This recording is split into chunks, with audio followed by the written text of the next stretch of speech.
Nous, on se définit comme un groupe de rock, quoi, mais qui évolue dans son propre temps et qui a les oreilles et les yeux ouverts sur ce qu'il fait aujourd'hui.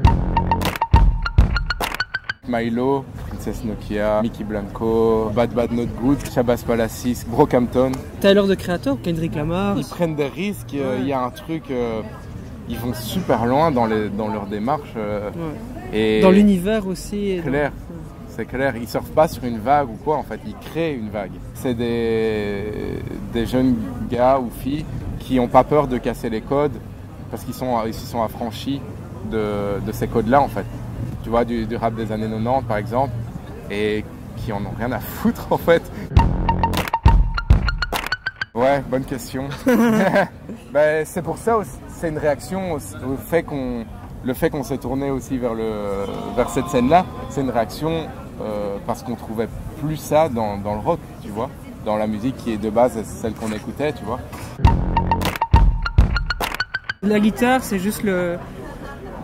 Alors, ce qui me concerne, par exemple, c'est juste le langage que j'utilise pour communiquer. Mais si j'avais commencé avec le piano, j'aurais du piano. Mais là, c'est la guitare et du coup, ben, le challenge, c'est de l'utiliser comme un instrument d'aujourd'hui et pas comme un instrument qui a des centaines d'années, quoi. Pour une personne lambda qui entend, je sais pas, un truc que Julien va jouer, ça tombe, il va pas entendre une guitare. Enfin, on ressent le timbre de la guitare fatalement, mais ça pourrait être joué par un ordi ou par un synthé ou enfin. Par un sample. Si nous, on sait ce qu'on fait, vers où on va et c'est clair pour nous dans nos têtes, alors le public peut saisir quelque chose.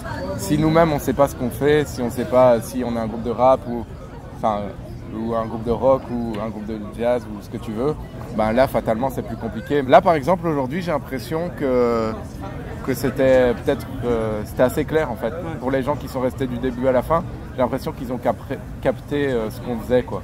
Et que c'est des gens qui écoutent de la musique avec des instruments, mais qui écoutent aussi de la musique d'aujourd'hui. En fait, enfin voilà, un peu comme nous, quoi. Donc au final, ils peuvent se retrouver dans ce qu'on fait parce que on a ce côté rock, on a ce côté années 90, il y a tout ça, mais en même temps, il y a cette énergie qu'on essaie d'insuffler, qui est l'énergie d'aujourd'hui du hip-hop. Maintenant qu'on est d'accord sur la direction, enfin, depuis l'album, je pense que de nous-mêmes, on n'a même plus besoin de discuter. On sait, parfois on expérimente un truc puis on se dit ouais, là c'est pas nous, ou on devrait peut-être plus mettre ça ou aller plus vers ça que vers ça. On est assez d'accord par rapport à ça parce que on se fait écouter des trucs, que ce soit des trucs actuels ou des trucs expérimentaux des années 70 ou quoi. On jette des trucs, mais on n'a pas peur d'expérimenter et jeter des choses parce que en fait ça nous fait avancer et ça précise toujours le truc.